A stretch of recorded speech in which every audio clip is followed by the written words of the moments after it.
Sutra Bhashya Kritau Vande Bhagavantau Punaha Punaha Ishvaro Gururatmeti Murti Bheja Vibhagine Vyomavad Vyapta Dehaya Dakshinamurtaye Namaha. Om Shanti Shanti Shanti. Shri Gurubhyo Namaha. Harihi Om Tat Sat.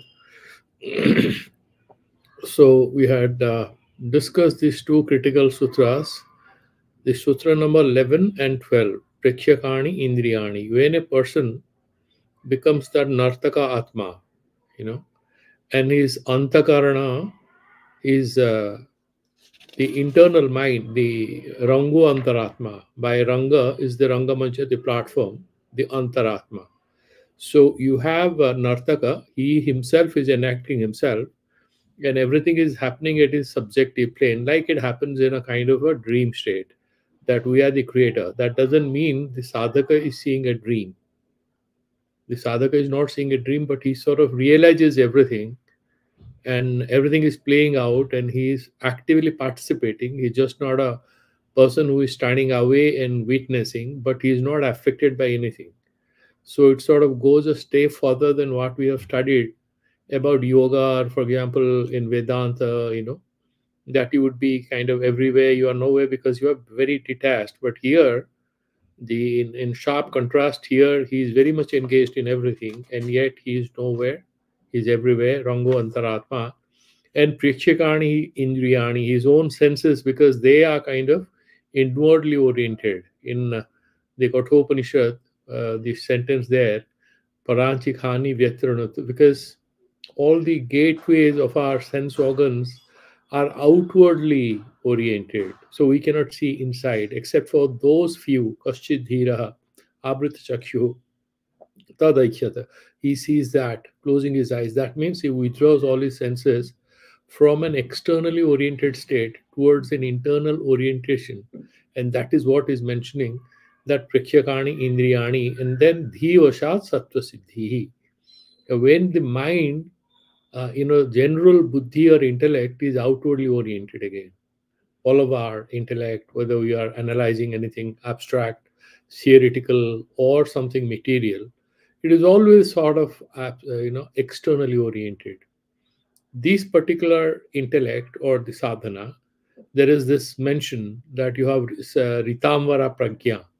When you have that Nirvichara Samadhi, where you are absolutely withdrawn, everything is withdrawn, in that state, a person's mind, which is thoughtless completely, is perennially, fully, without any interruption, without any distraction, established in truth.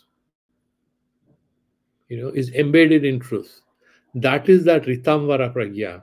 That state, there is a mention. He's saying Dhi Vasat Satsvasiddhi. There is a reference to that sort of a truth consciousness. Sattva Siddhi, what is it? That Sattva, we have already discussed that, right? That Sattva is where you are, that Sattva means Sattva Abhinaya. You are acting out, you are doing everything. Because Nartaka Atma, there is always a clarity regarding that you are no different from Paramashiva. However, in Sansara, the Abhinaya is going on, you are play acting different roles, and you are fully involved without, like for example, an actor, he is in tears, he's angry, he's sad, he's laughing, but then he knows he is not doing any of these. So he's working at two different levels at the same time. There is no duality, there is a perfect integration, and there's a perfect unity. There is one working functional playing out of consciousness at the behavioral plane, at the emotional plane, and then there is an internal spiritual unity from which you are actually monitoring, regulating, overseeing this whole affair of the body-mind complex. It's a very tricky thing. If you, a lot of actors, if you ask them, they say that no, it's not possible that when you are actually playing out a very emotional scene, you are not affected by it. It's not possible. You would be affected by it. But then they are perfect professionals. I mean, obviously, they would be heartbroken or they'll have a heart attack if they are acting out as if they are drunk. Some of the best actors who do these, the characters they play in the films as a drunkard, they absolutely are teetotalers. They are non-alcoholic people.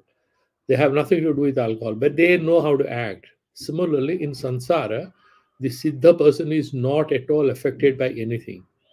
So, what is this Dhivasa Satsva Siddhi?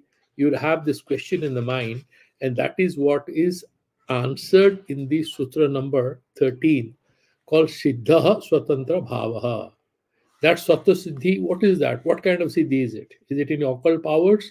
Yes, I mean, it's a lot of occult powers, but it's much more than that. It's a state of realization, it's a state of enlightenment. So, in the one of the commentaries on the verse number, the sutra number 12 is Savdadi Vishaya Brittis Chidrupa Viniveshini Yada Bhavet Tada Buddhis Tatreva Adyavasaini. When the buddhi becomes Nishchayatmika, when our intellect, there is also an interesting twist to it, and that is going to come next. That when you have, for example, there's a manager or the parents, they tell us how to behave when we are kids. After some time, we know how to behave when we are growing up. In a company, when a bunch of freshers are sort of hired through a campus interview, there is an immersion program for a few days. And they are all assigned mentors. And these mentors will give them some guidance how to behave in this and that. After 6 months, when the probation period is over, whether it's 6 months or 3 months or a year, after that probation, they sort of take to their tasks and they are sometimes given leadership roles in a couple of weeks after their probation is over. And they take it up and they successfully discharge it. Why? Because they have come to force. They have fully taken up their responsibility. They know what they're supposed to do. There is a lot of training and orientation regarding what's the vision statement, what is the goal, what is the team goal, what is the organizational goal. So they know, they are completely tuned. Similarly, in a sadhaka, in the beginning phase, whenever we have any particular new role assigned to us, whether it is a one which is chosen by ourselves or something which comes from outside, any new role we assume, we struggle a little in the beginning, but slowly things fall to place. We kind of perfect them. Similarly, in case of a siddha person, I'm mentioning this because this has a lot of implication for sadhana. In the beginning, you have to plan out every step that you're taking in the sadhana path. Like, I have to get up in the morning, I have to do meditation, I have to do this, I have to do that. Like, you have to hold a book on puja to be able to do the morning rituals or sandhya vandanam, etc. But then after some time, you know the slokas and you know what is done after that. You are not taking help of any book or any guidance. Nobody is there to direct you. Now imagine your sense organs, your jnanendriyas, your karmendriyas, they also get tuned like that. Then they behave as if they are fully conscious, independent beings, and they do the perfect thing. There is this Sri Aurobindo mentions about that every cell in the body actually has consciousness, and you have to enlighten them. You have to sort of make them luminous. You have to raise the level of their awareness, and so that the body cooperates with you. That is the most critical thing, that the body, the mind, the emotions, the senses, they all have to cooperate with us.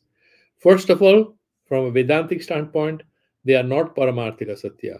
Alone Atma is Paramarthika Satya, neither this body, nor the senses, nor our intellect, nor our emotions.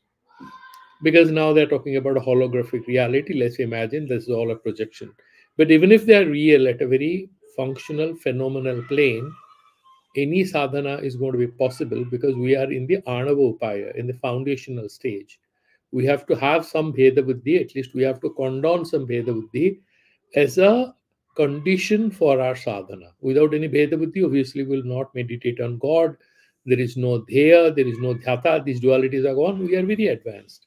So, in the beginning, we accept some duality and then we are doing the meditation, the starting point. Then we need to have some control over our senses and stuff like that. But there has to be a time when we don't have to exercise this control. They should automatically sort of follow the rules and regulations, and they should be in tune with our spiritual aspirations.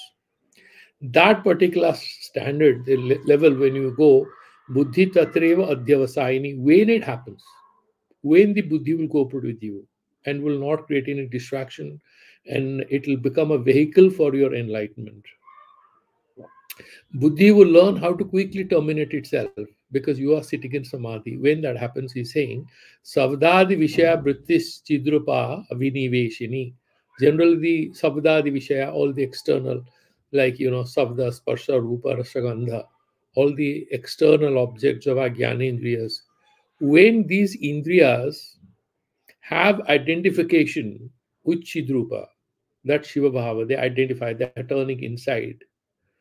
Yada bhavet tada, when they are able to do that, when we achieve that state, buddhi tatreva adhyavavasayini, then the buddhi, vyavasayatma buddhi Bhagavan says, then the buddhi becomes firmly resolute and it's established in the truer sense in the Atma. You have that Atmi consciousness. Purvam bhavatyatah suddha sa eva dhi shakti uchyati. That buddhi is called dhi shakti. That is completely pure because there's no duality. It is not looking for something. It's realizing its own nature. It's pure consciousness, consciousness without thoughts, consciousness with a vibration but without a movement towards anything outside of you. Tadvasa sattva siddhi syad atah eva nirupitam. Then the sattva siddhi happens. That sattva vinaya becomes completely successful, means you are in full control of yourself without exercising in control. Everything becomes slowly spontaneous. Long back, I remember somebody was giving a talk and I was listening to him. He said, what are the symptom of a person who is turning spiritual? He said that you'll increasingly find that your life is becoming very mechanical because things will just happen normally. You are not going to take decisions at each and every moment. You are just fully in control of yourself. Things just happen. You are not exercising your mind or your intellect or emotions just to decide on what next, what next. This process is gone. Things naturally happen. And therefore, in the next sutra, he's giving now, once you are there, the commentary starts. Itham nija spuratatmaka sattvasya. When you're that sattva vinaya, nija spuratatmaka sattvasya, that truth consciousness, asadana vaibhavad eva asya swatantra siddhi rupa labhyate iti darshayati siddha swatantra bhavaha. That swatantra bhavaha, the swatantra sakti is Lord Shiva's parashakti. He's always in control of himself. He's not externally oriented. He's not dependent on anyone. And with that Vimarsha Shakti, this whole sansara he creates and he destroys and he maintains. He doesn't have any duality in his consciousness.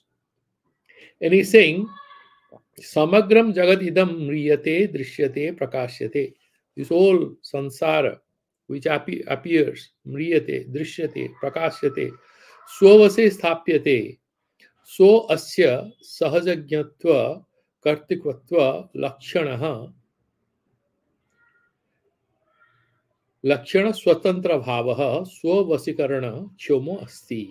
He's trying to explain the yogi is increasingly is going to be a lookalike of Lord Shiva because he's becoming one actually. He's becoming a lookalike of Lord Shiva. Yena, he's mentioning Swatantra, Yena, Sivadi Aravya, starting with Brahmadi Stamba Paryanta Vedanti will say he's saying Shiva because he's on the top. Shivadi Aravya, Prithvi Tattva Paryantam, all the 36 Tattva, starting with the Paramashiva Tattva, then Shakti and all the Sada Shiva and Maheshwara. And then you have this Vidya, Suddha Vidya, all that, You'll go down till 36th number, which is Prithvi. Samagram Jagad Idam Mriyate, Drishyate, Prakashyate, Swavase Stapate. So, he creates it, destroys it, it appears, and it's illuminated, and it is in his control of this yogi who is very much like Shiva. So, Asya Sahajajnatva. So, he's not making any efforts because When you're trying to conquer a subject matter which is outside of you, then we have to make efforts to understand it. And spontaneously, you are not dealing with something which is foreign to you, because there is nothing foreign to you. You are in that overall integrated supreme consciousness. Everything is below this. There is no duality, there is no specificity. It's a very general, pure, universal consciousness. It is that Shiva Vyapti. You remember we had mentioned that from the Samana stage, the person graduates to the Unmana stage. From Atma Vyapti, he graduates to Shiva Vyapti. So we are talking about the Shiva Vyapti state. Stapete so asya sahaja jnatva. Then what?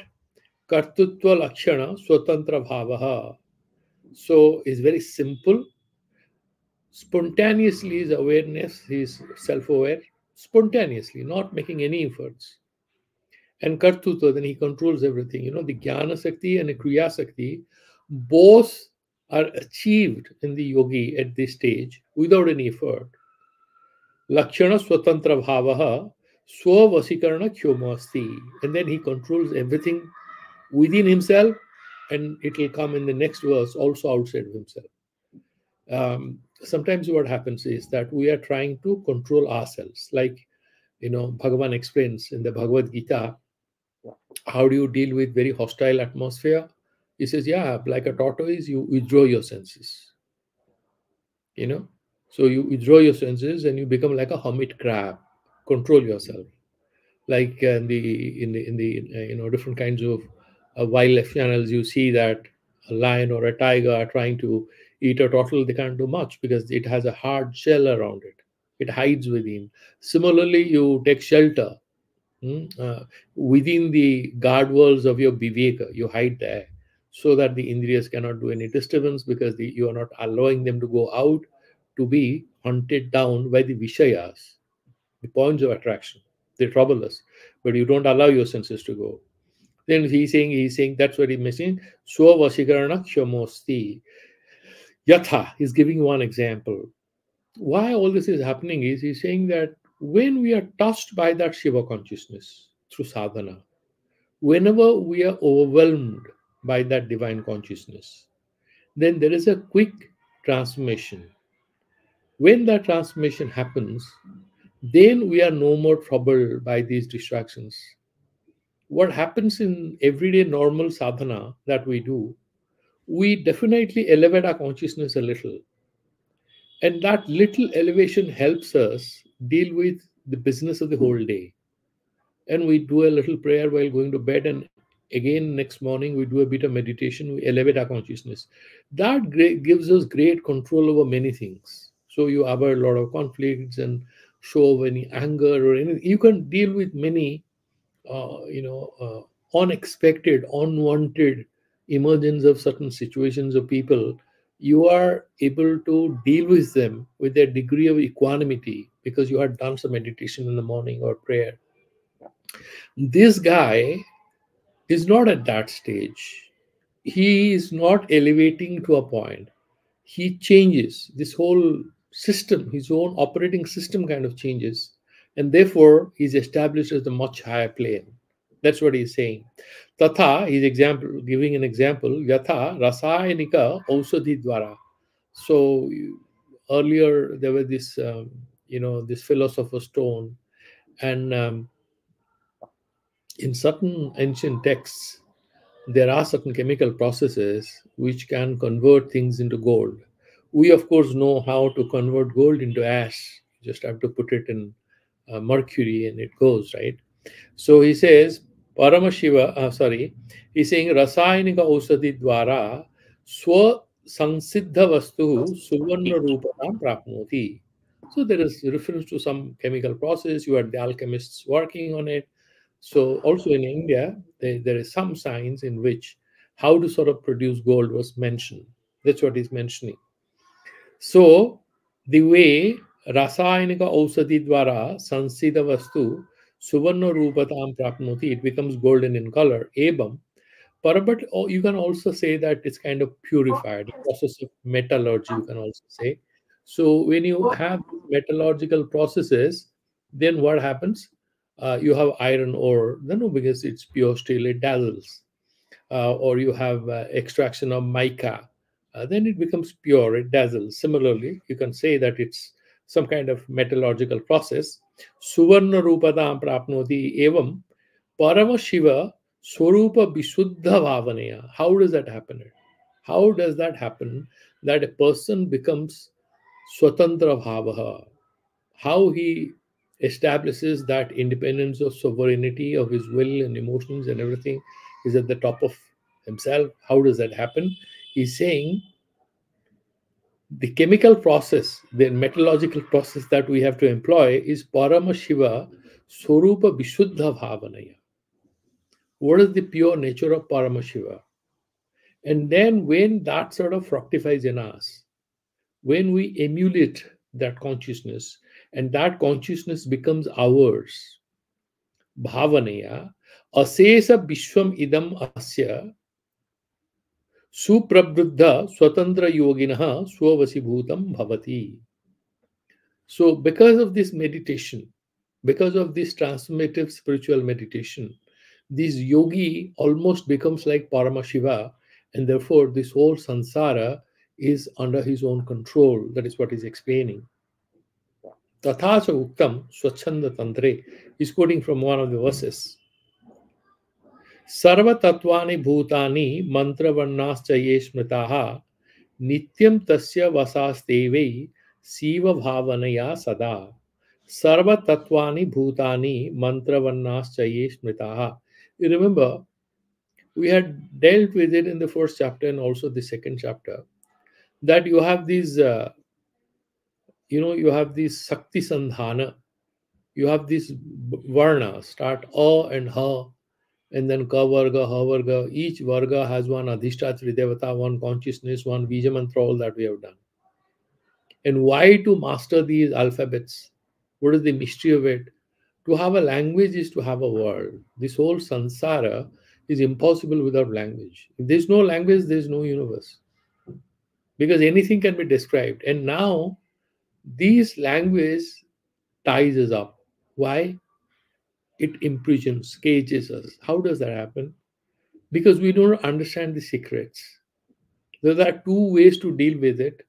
We can make use of the signs of language, mantras and varnas, to transcend reality and return to the pure, full, integral Shiva consciousness.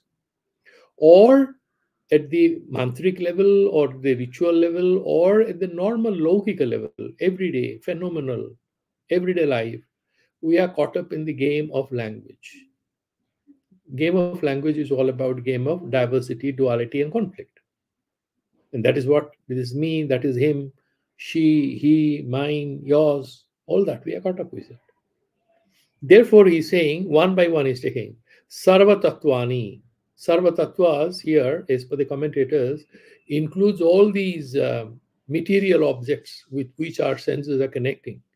It could be water or fire or any color, appearance, all the material objects, the material objective reality, so to say. And then Bhutavarga Bhutani, all the all kinds of living beings, whether it's birds and animals, including humans, all. And then Mantra Varnaschaye Smitaha, and the domain of language and interaction, all the mantras and the Savdarasis. Whatever we hear, with which, who poses a challenge to us, who take away our freedom, where we lose our autonomy, through which we lose the sense of who we are trapped in the details, and then we get confused in life. All this, nityam tasya vasaste vei, permanently they are under his control. What is he trying to say? He's trying to say essentially that the yogi is established in the consciousness of the Paramashiva. He has that Shiva Vyakti. He's no more looking at himself as distinct from that Shiva consciousness. And as a result of which, he's saying Nityam Tasya Vasaste. They are under his control. Vasaha te, Nityam te Vasaha. All they are under his control. How does that happen? Siva Bhavanaya Sada. He is not becoming a dictator of this whole cosmos or the universe. At a level of body mind complex, he remains very much a human being. He would have a date of birth, he would have a date of death. He would have a few ailments. He may have days of laughter. He may have days of agony because of some physical illness. That will happen at the biological level, at the emotional, social level. He may get some attention. He may be the point of laughter or mockery. But what is he doing? He is already established in that Shiva Tattva. He's established in that Paramashiva Tattva. And by dint of that meditation on the Paramashiva Tattva, this fellow's consciousness is not elevated, but kind of transformed. And as a result of that transformation, because he has kind of perfectly transformed himself, he is at a very elevated state. Now, here, what is this Swatantrata and how is it very interesting? Because this is radically different from what we have studied earlier in the Prakarana Granthas of the Advaita Vedanta. I'll touch upon them one a little. So let's first break the words open. We have already done the commentary. So here, Siddha means Samparnaha, accomplished. There is nothing more. He's Kritakritya. He's nothing more to achieve. There is no more. There is no path of journey to complete. Like in Kathopanishad, there is this clarification that liberation is not a destination which you will cover a distance to reach, because it's not different from yourself. So that distance is actually an imaginary distance we are covering through a process of abandoning our self forgetfulness and by attaining self remembrance, prativikya, by recognizing our purity, by returning to our purity. And I tell you, it's much easier to say this because the way we have kind of programmed our mind with the social media, then phone calls, then responsibilities and tasks, you may not like them because they're all over your table, right? The moment the satsang is over, then there is some kind of an SMS, there's a mail, somebody is asking for something, students have to be taken care of, and there's so many responsibilities. All the time these are happening. Therefore, he's saying is samparnaha, and what is swatantra bhavaha? Essentially, that's sahajajnatva. So he's not making any. The jnana sakti and kriya sakti are spontaneously happening. Asesa vishwa basakari swatantriyaha. Swatantrata. Tantra means what? Some sort of tantra is a process. So in grammar, they say, iti tantraha. This is the way it happens. Tantra also sort of signifies some sort of limitations. Some obvious, it's like you have a domain, and then you will have limit tends to point A and point B. Within this, you will talk about a particular tangent, isn't it? Similarly, whatever you are doing, there is an upper limit and there is a lower limit. There is a particular sphere within which we are trying to achieve everything. Swatantra means you are free from these lower and upper limits. Why? Because the word lower and upper limits only would apply to someone who is trying to achieve anything in the domain of anatma. Anatma means what is different from our pure consciousness. That means in the external material domain, in the emotional domain. So you fantasize, I want this, or I would like to perfect this. I want to have this kind of a car. I want to have this holiday. They would be upper and lower limits. These particular things, Swatantra, because he is not at all trying to restrict his effort, his sadhana, to these points of reference. There are no points of reference in the Atma. Therefore, he Swatantra, he is saying. That is the Shivata, that Swatyantra. There is nothing called Swatyantra. Lord Shiva's, that pure energy is Swatyantra Shakti. And that Swatyantra Shakti has no relationship with any external variable. He is not Shaktiman because he can create so many 5, 6 galaxies per day he can create. That's why he's Shiva, nothing of that. There is no conditionality as to why Paramashiva is Paramashiva. It's not because that Today, Ma Durga is draped in a beautiful silk sari because she wants to bless all her children. This is a very auspicious occasion, and he's sitting next to her, and therefore, as husband, as the consort of Divine Mother, he's Paramashiva to her, nothing of that sort. And that Paramashiva Sakti, he's saying that independent itself is that Swatantra Sakti. What is that? He's saying, look, that Swatantra Ichha Sakti, you see, you remember we had done that Sutra Ichha Saktir Uma Kumari, Kumari Kridayam. That Ichha Sakti is superior to Jnana Sakti and Kriya Sakti. And what is superior to Ichha Sakti? Ananda and ultimately Chit Sakti.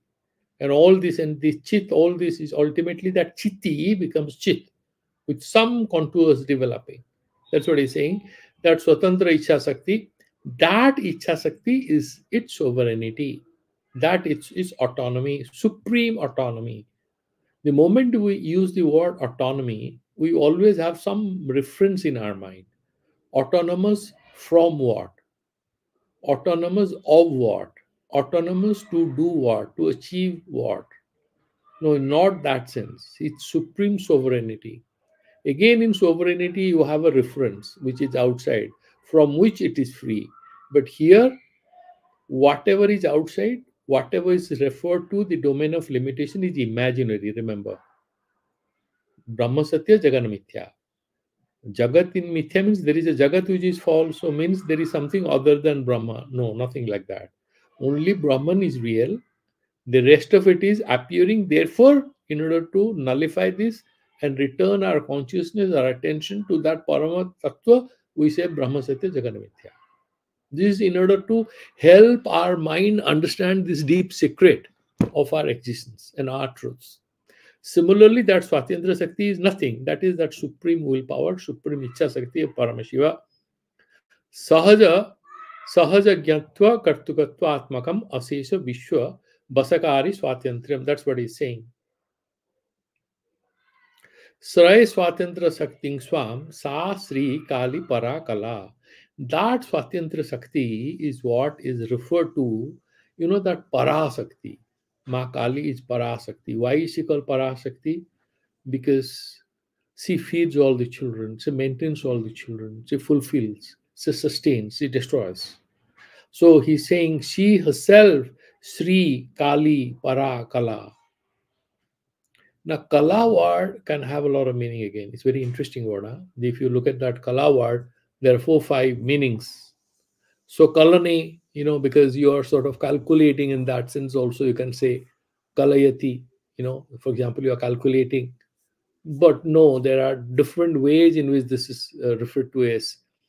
That Swatantra Shakti is Kala because she projects this whole universe. Okay?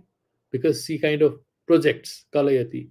And then Kala Shepe because she knows this whole universe in different aspects. All this is very beautifully explained in the book which I have shared with you, the Jayadev Singh explanations. It can also mean that this Kala Ganani means to count. So, in that sense, she knows this whole universe, and she is kind of, uh, she's the beginning and the end of everything. That is the most beautiful aspect of it. She's the beginning and she's the end of everything, and therefore, that is why she is considered to that Paramashiva Bhava, that Swatantra Shakti of Paramashiva. Now, he's saying there is a word which is again quoted here, Swatanja Steva Swachandaha Swachando Vicharet Sada. That Siddha Swatantra Bhava, how does he behave? Swachandascha Eva Swachandaha Swachando Vicharet Sada. Swachanda word is written twice. Some commentators are attributing Swachanda means this fellow is completely free and spontaneous in the past, in present, and future. Now, you might pose a very logical question. We are doing Anava Upaya Sadhana, and then this particular couplet is referring, and this is from Swachanda Tantra, that he was Swachanda, he is very much on his own, he is very independent. What do you mean by referring it thrice? He was Swachanda, he is Swachanda, he will be Swachanda. The reference is not to that human being and the limitation associated with the body mind complex, where his Paramashiva consciousness is at the moment embedded. The reference is actually to that Shiva consciousness. Like, let's imagine that, okay, this hand, there is space inside this hand, inside this finger, right? So in all the space in all the fingers. When I'm moving this finger, the space is moving. That's an imagination. The space is actually free from all limitations. The hand has limitations, it has physical contours. The space inside these particular hand has imaginary contours. That space has no contours. So when that Swachanda word is being referred to, that pure consciousness, which apparently appears to be in chains, it appears as if it's clouded. Like the sun appears clouded because we are very close to the clouds. The clouds cannot cover up the sun. The clouds are obstructing our vision. So, relative to our eyes, it appears as if the clouds are hiding the sun. The clouds cannot hide the sun, they're too small. Similarly, our thoughts, our limitations, whatever we have, they are as if hiding that supreme sovereignty, which is the very nature of our consciousness. That Ishvara Bhava, which is the, it's the Lakshana, that is the very nature, that is the Swarupa of our consciousness, that doesn't become evident to us because we are caught up in the details of our everyday lives. But this fellow, Siddha Swatantra Bhavaha, he is now established in that meditation, and therefore that word Swachanda is referred to, that he was Swachanda in the beginning and now and also in the future. Okay, at the level of his clouded mind, he was recognizing himself to be in a prison, and now he is liberated. But the consciousness was always free. Then he's saying, Siddha Sampanna Evasya, Varadaraja is saying here, Siddha Sampanna Evasya, of Asya means Asya Yoginaha, of this yogi, Bhavet Parama Yoginaha, Asya Parama Yoginaha, Siddha Sampanna Bhavet. What happens? Swatantra Bhavaha, Sahajajnatva, Kartakatva Lakshanaha. That is his very nature. And what is that Swatantra? Swatantram Vasina Vishwa Vasikarana Kshamam. Swatantra Bhava Eva Asya Swananda Bharitatmanaha. There is another beautiful word he adds. Swananda Bharitatmanaha. See, if you give a chocolate to a little boy or a baby, the baby will be very happy. Give the children ice cream, they're very happy. Give them color books, give them something very attractive, some doll, they're super happy. They're so happy, you feel jealous of them. You see God in their smile. When the little baby wakes up and the mother is there waiting, and the baby opens the eyes, the mother says, hello. And the baby, laughs in great happiness because it feels secure. My mother is around me. She doesn't want anyone else. Absolutely doesn't have any time for dad. Mother is there, everything is there for the child. Now, here the yogi similarly is not actually dependent on anything else in the world because he is fully established in that divinity. Therefore, he's saying Swananda Bharitatmanaha. His happiness is kind of emerging out of within of that awareness of Paramashiva Tattva. He doesn't have to borrow a very fancy sports car from somebody to ride for half an hour and feel good. He doesn't need a holiday package. He doesn't need a big salary. He doesn't need wealth or health or attention or fame or anything. He is in that state of what we discussed in the first chapter, the sense of perennial wonder. That is that Bhairavapatti he has. That is what is saying, Swananda Bharita Atmanaha. Now there is a bit of a distinction, and it's very interesting, so I'm going into it. What is the difference between the Swatantriya and Swatantra Vada? What is the Swatantriya Vada? There are different schools of thought, isn't it? So this Swatantra Sakti is not an extraordinary status which Paramashiva attains or the yogi attains. The Swatantra Sakti is the Swabhava Rupata of Paramashiva. That is his natural self. That is his natural state of being. He can never be without Shiva Sakti. Shiva can never be without Paramashakti. Therefore, and what is that? That Prakasha and Vimarsha. Prakasha is like consciousness, and Vimarsha is self awareness. If I can make distinction in the language of layman to make it easy to understand. So it's like you have pure consciousness, and then the Param consciousness becomes aware of itself. That is the Vimarsha Shakti. And thus Vimarsha, they refer to as Prakasha and Spanda or Kinchit Chalanatmaka. This is how they say. There is some kind of a movement. There's some kind of vibration. Vibration is not a mechanical reference to something happening. No, because in Kashmiri Saivism, the supreme divine consciousness is a vibrating reality. Why is it vibrating? Because it's constantly aware of itself. And its self awareness is that vibration. With that self awareness, it becomes the supreme lord of the universe. The pure consciousness, Brahman, is not conscious of itself. Then how can it create? They say that, Advaita Vedanta, Brahman is like a Pangu. It doesn't do anything. He's like a Napunsha. He cannot create. He needs Maya Sakti. You have to have an external concept. Then you say this is a fictitious concept. Why should you get on all that? What is your problem in accepting that the Supreme Lord has sovereign power to create this whole universe? Why do you have to say that this is born out of ignorance? That's your problem. In that sense, Kashmiri Saivism is far more theistic. Theistic, believing in a personal God, in a supreme God. Advaita Vedanta is extremely logical and philosophical. So they would say that no, this is your problem because of your faulty consciousness. You are caught up there. Therefore, you are imagining we don't have any problem if you worship Lord Shiva. You want to worship Ma Kali. I got no problem. You do it. But remember, the supreme consciousness is beyond all name and form. Where is the basic difference of opinion between the Advaita Vedanta and the Kashmiri Saivism. But if you look at Kashmiri Saivism, there are different theories as to how this whole universe, the cosmos, has manifested. The theories of creation are there. Several theories, like for example, one is Abhasavada, Advaita Vedanta. There is no such thing as reality. This is just an appearance. How do you say that? They said, okay, haven't you seen the snake appearing in a rope? You see the mirage. There's a beautiful blue ocean in the middle of a desert. You feel excited, you want to go and take a bath, but there's no such ocean.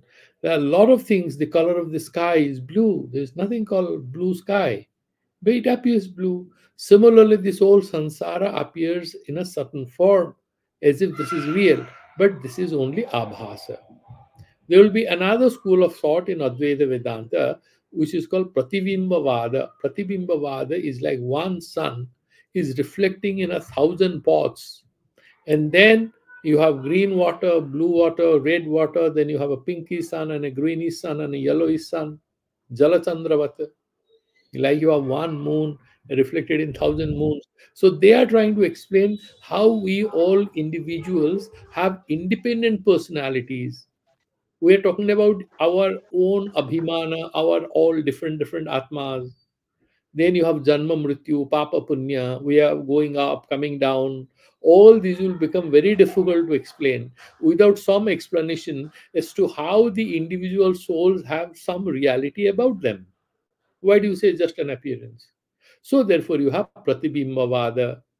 There will be another is Abhavasavada. It's not exactly that, but it by mistake appears. It's a little twisted. What is the best example? Refraction. The stick is actually, straight. You dip it in water, it moves away from the tangent, so it kind of bends. That we've studied in school. Similarly, you have another is called Vivartavada, which is Vedanta, where he said, no, there is the God himself is not creating any srishti. Is a Vivarta. This is an illusory happening, like in a dream, like snake rope, same thing they will say. Just Vivarta. This is a holographic projection. So far the phenomenal reality is concerned, this Vyavaharika Satya is real, but this will be negated at a higher plane when we go to the Paramarthika Satya or ultimate truth. The Vivartavada they give. And then the Ramanuja, we have discussed that once, Parinamavada, that God has supreme energy, he can create it. It's called Brahma Parinamavada. God himself has become this whole universe. We are like tiny pieces of divinity. The Vaishnavas are happy with it. That you have a big fire, and then you have Bispulingas, you have those small specks of fire moving. Oh, we carry that divinity. That speck of burning dust cannot burn anything. Nevertheless, there is some fire in it. Similarly, we have divinity or that pure consciousness in all of us, but we are, as the Vaishnavas say, Nitya Vaddha, Nitya Mukta. You are kind of Tatastha Swabhavaha. You are half in water, half in land, because you have a bit of animal nature, you have a bit of divine nature. So you become you surrender to Lord Krishna, and he will take you to Golaka Dhama. They'll give their own theory. And then the Nyayikas give what is called Arambhavada. Arambhavada, they will say from clay, you create a pot. Pot is a new creation. These are Arambhavadis. That means creation is a Paramarthika Satya. They are called the Indian school of realists.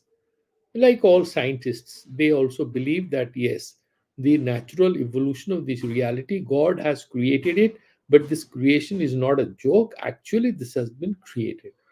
And they give their own theological explanations as to why there has to be one Ishvara, not many. They give an example. There will be a lot of confusion if you imagine multiple gods. There has to be only one God. Who manages this whole universe? And they will say that without his Ishvara Nirdesha, nothing will happen. Then nothing called naturally happens. God's grace and his direction has to have an instrumental role. He's the nimitta karana, then things will happen. And upadana karana are the atoms. God creates this whole universe out of atoms, which are the ultimate perennial realities. With all this comes Kashmiri Saivism, goes a step away even from Ramanuja's Parinamavada, pushes everything and says, we have another theory. And we ask them, so what is your theory? They say Swatantriyavada. What is Swatantriyavada? We are saying Lord Shiva has that ultimate Swatantra power and his own Swatantriya Sakti, that Vimarsha Shakti, and this whole universe. So there is a semblance of similarity between what we have studied in Vedanta, because they are saying Lord Shiva is playing that game of hiding himself. He is absolutely not divided. The sansara is the way it appears is becoming evident only because of ignorance, very similar to Vedanta. But ultimately, they do not believe that the ultimate reality is without any guna, any reality, nothing. And then this is all a story. No, they say, no, Paramashiva is ultimate truth. Why do you have to you are shy of that ultimate divine power? Why so? There is ultimate divine power. And there is another interesting thing. Rite Jnanam na Kaivalyam in Vedanta. In Kashmiri Saivism, this ultimate jnana is not going to come on your own. In Vedanta, you need Ishwara Prasada in the beginning in order for getting into Shravanamana Nididhyasana, because you have to do Vichara. You have to do Dhyana, Dheya Brahma, but Upasanas, but ultimately one has to do Vichara. Very deep intellectually oriented people will find Vedanta very exciting. Otherwise, it can be tiring. For slightly bhakti kind of oriented people, they would find it's my God, it's going to destroy my bhakti. Actually, it strengthens bhakti, but a lot of people run away from Vedanta because this thing is dry, intellectual, philosophical understanding. So they would find this Kashmiri Saivism very interesting, because here the Shiva Anugraha, because it's Panchakrityas, Shriti, Sthiti, Sanghara. And then the ultimate thing, then Tirodhana and Anugraha. Then he's that Anugraha is most important. He does Anugraha. So he liberates, is the ultimate thing. So you are doing sadhana and you're going, but without the Anugraha of the Guru and the Parameshwara Shiva, and the Guru kind of appears as the sort of embodiment. of the Paramashiva. Therefore, these things is not going to happen. And then they have so many ways in which this kind of is. Bimoshahi sarvasaha param api atmikaroti atmanam cha parikaroti. This is a very beautiful, very powerful, very cryptic sentence. Because Paramashiva is creating a sansara or the whole cosmos. Swang eva parakaroti. He himself is making it idam. Aham is transforming it to idam, the material reality. That one is appearing as multiple. Swang eva. So, where is that? Yeah. Sarvagraha paramapi atmikaroti, atmanam cha parikaroti, ubhayam ekikaroti. It's very interesting. So, what is without him, what is outside of him? He says everything will be dissolved in me is one. And then he himself is manifesting itself this. And ubhayam ekikaroti. The one and the many. Aham idam. He makes it one ultimately. Ekikritam dvayam api nyag bhavayati. Then he degrades. If ekikritam dvayam api nyag bhavayati ityevam swabhavaha. So this is kind of Ishvara prativigya vimarshini. That is from here it's taken this particular sentence.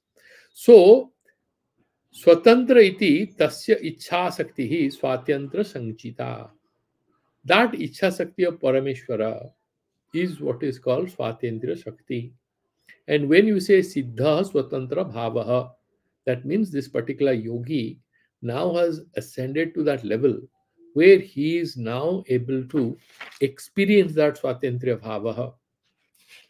And this particular Swatantra Shakti is referred to by different theoreticians and theologians through different words. Like Utpaladeva uses this word Chiti, Pratyavamarsatma, Paravak, Sarasodita, Swatantriya, Aishwarya. There are so many words through which he is mentioning this.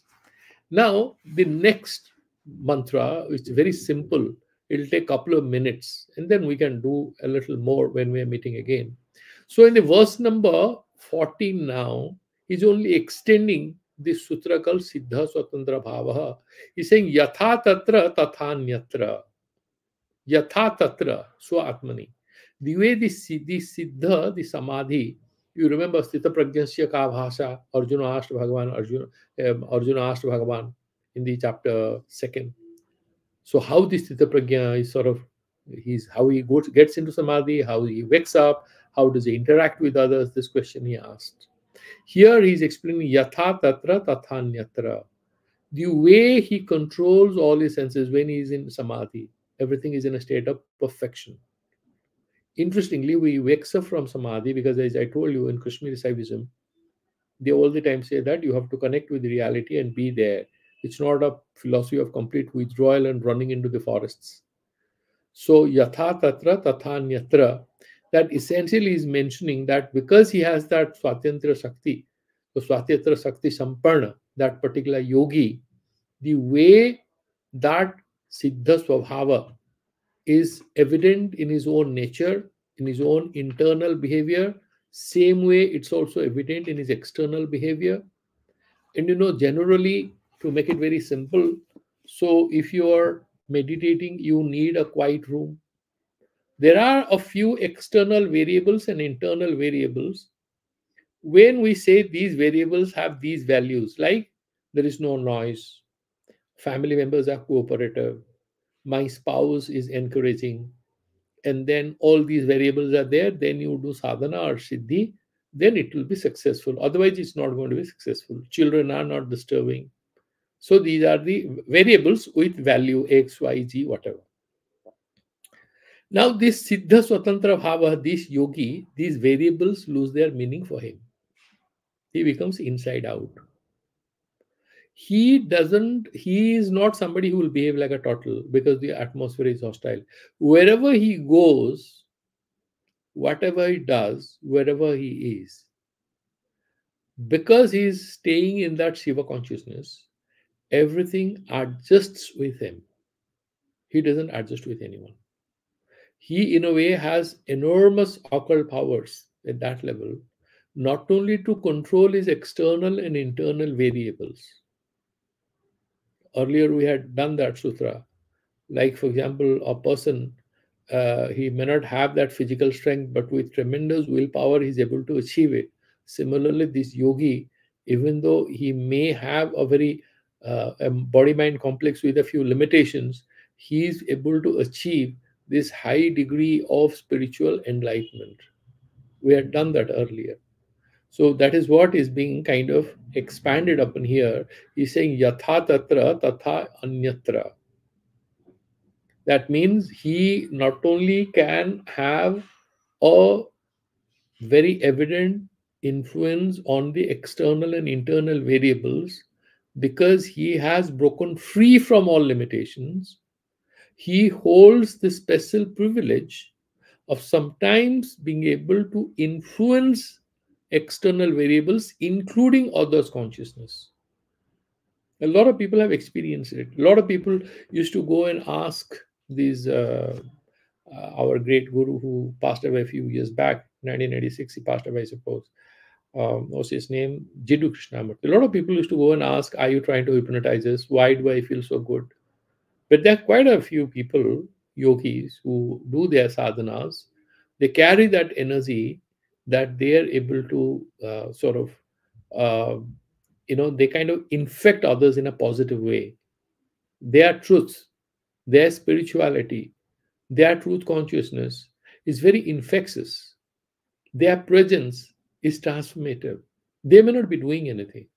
Their very presence, and presence is not their physical body's presence, but the presence of that Shiva Tattva, which is kind of becoming luminous through that physical frame of the yogi, that pure consciousness, by its very nature, by its very presence, is transformative in nature. That is what he's saying, yatha tatra, tatha anyatra.